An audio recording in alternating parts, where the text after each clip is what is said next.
Assalamualaikum warahmatullahi wabarakatuh. Waalaikumsalam warahmatullahi wabarakatuh. Alhamdulillah wa syukurillah wa nikmatillah la haula wa la quwata illa billah.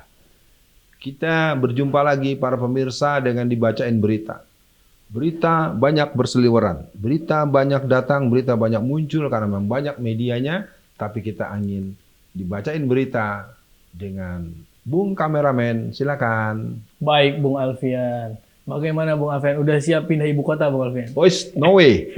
Saya secara terang-terangan mengatakan tidak ridho dunia akhirat.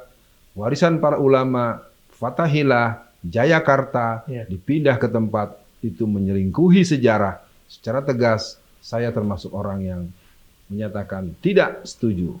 Iya Bung Alfian, saya juga termasuk yang tidak setuju Bung Alfian. Ini berita Selasa 18 Januari 2022. Wah ini pasti Bung Alfian seru nih denger judulnya nih. Nama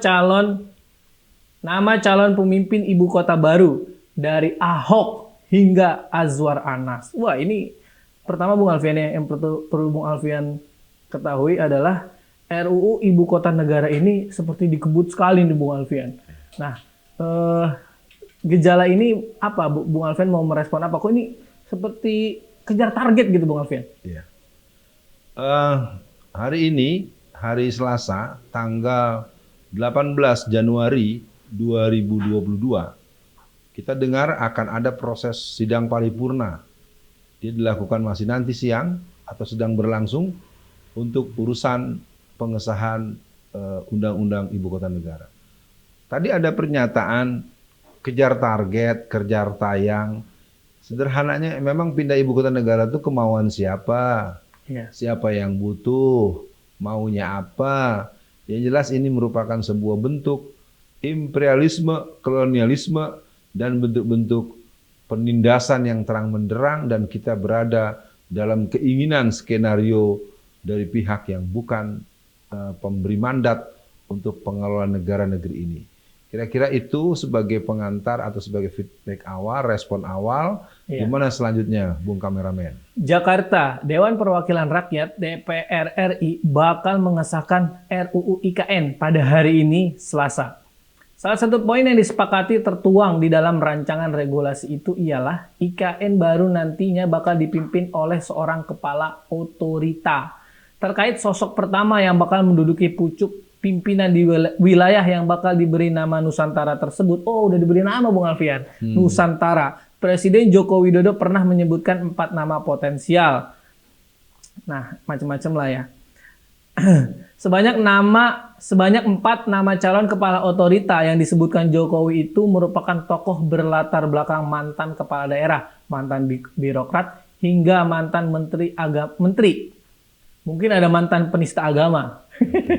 Mereka adalah ex-gubernur DKI Jakarta yang kini menjabat komisaris utama Pertamina, Ahok. Kemudian ada mantan direktur utama PT Wijaya, Tumia, ex-kepala Bappenas, Bambang Brojonegoro, serta mantan Bupati Banyuwangi yang baru saja dilantik sebagai Kepala Lembaga Kebijakan Pengadaan Barang atau Jasa Pemerintah, LKPP, Abdullah Azwar Anas. Kok saya jadi teringat ceramah Bung Alfian dulu ya? Bung Alfian dulu pernah secara gamblang dalam ceramahnya menyatakan, ntar kita punya ibu kota baru yang mimpin Ahok. Wah ini gimana nih Bung Alfian? Ya saya nggak ridho ya sesungguhnya dengan ibu kota baru ini. Tapi karena memang ini udah pemaksaan kehendak, kita sedang menyoal, pembincangan kita kan perbincangan siapa yang akan memimpin. Yang jelas IKN, ibu kota negara baru, adalah sebuah perselingkuhan konstitusi ya, sebuah bentuk pengingkaran aspirasi masyarakat umum. Soal siapa yang memimpin ya itu sebetulnya menjadi satu hal yang menjadi tidak semangat untuk direspon. Tapi kalau ditanyakan juga siapa-siapanya, yang jelas kita harus ingat ada orang yang pernah punya sejarah kelam dan sudah dibuktikan dengan vonis 2 tahun penjara dengan kelakuan sebagai penista agama. Tidak ada di sana wilayah dia punya idealisme, di situ ada justru bentuk ketidakpatutan secara sebagai seorang yang punya peran publik dalam politik maupun dalam ketatanegaraan.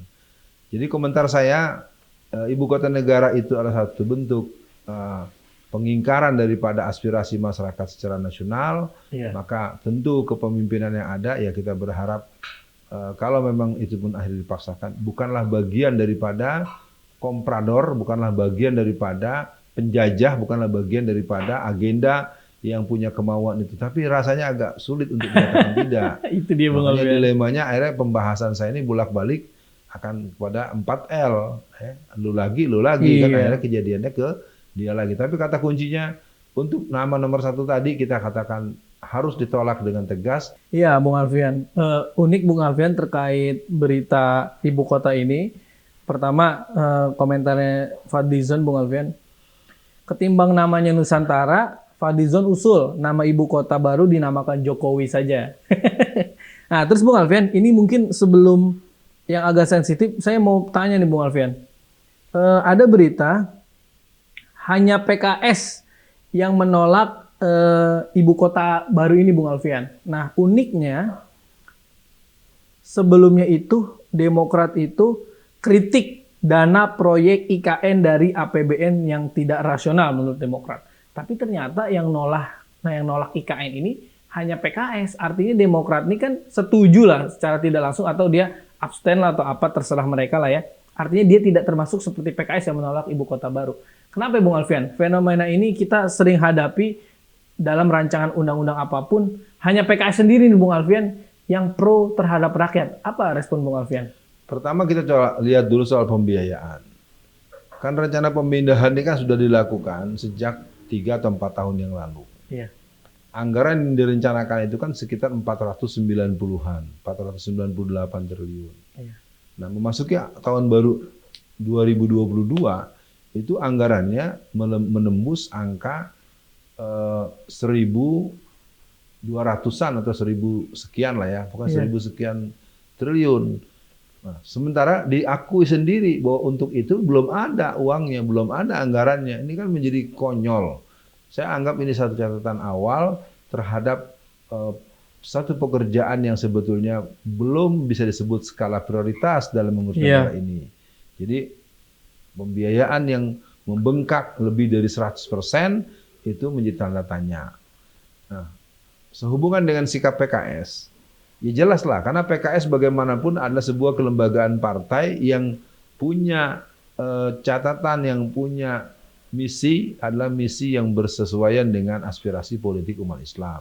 Iya. Tapi perlu dipahami secara struktural, ya PKS, tetapi secara kultural, secara kemasyarakatan luas, yang menolak tentu relatif jauh lebih banyak. Bahkan kalau mau diadakan referendum, ya katakanlah begitu, saya nyatakan itu akan tetap tertolak. Iya. Ini kan ini karena oligarki yang mengunci kepala-kepala ketua-ketua partai dan oligarki yang telah mengunci pada pihak-pihak terkait yang akan bersikap secara represif, secara semena-mena, secara sangat tidak berkeadilan. Maka untuk PKS ya terus bersikap dan sikap berikan pengkhabaran yang luas pada masyarakat tentang sikap Anda sehingga orang mengerti bahwa PKS adalah bagian daripada penyelamatan NKRI. Jadi untuk bab ini, untuk situasi ini, saya Alfian Tanjung menganggap apa yang dilakukan oleh PKS merupakan sikap satria, patriotik yang menjaga keutuhan dan kedaulatan Indonesia. Iya, Bung Alfian. Jadi jelas nih semakin akhir zaman nih orang-orang kafir, orang munafik, orang-orang PKI mereka bekerja sama Bung Alfian untuk menjegal tegaknya Islam lah ya. Baik Bung Alfian, untuk di sesi akhir dibacain berita ini kan pemunculan nama Ahok ini kan kalau dalam berita disebut oleh Jokowi Bung Alfian.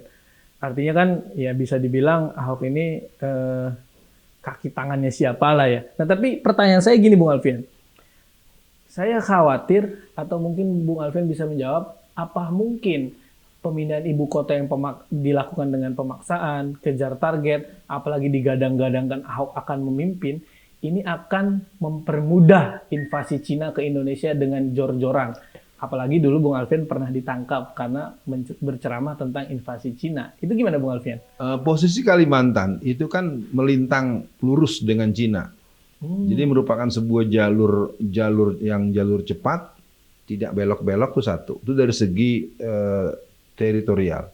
Yang kedua dari status tanah. Tanah itu itu ada dalam genggaman orang-orang Cina. Apakah dia Allah. Cina peranakan atau Cina perantauan? Itu yang kedua.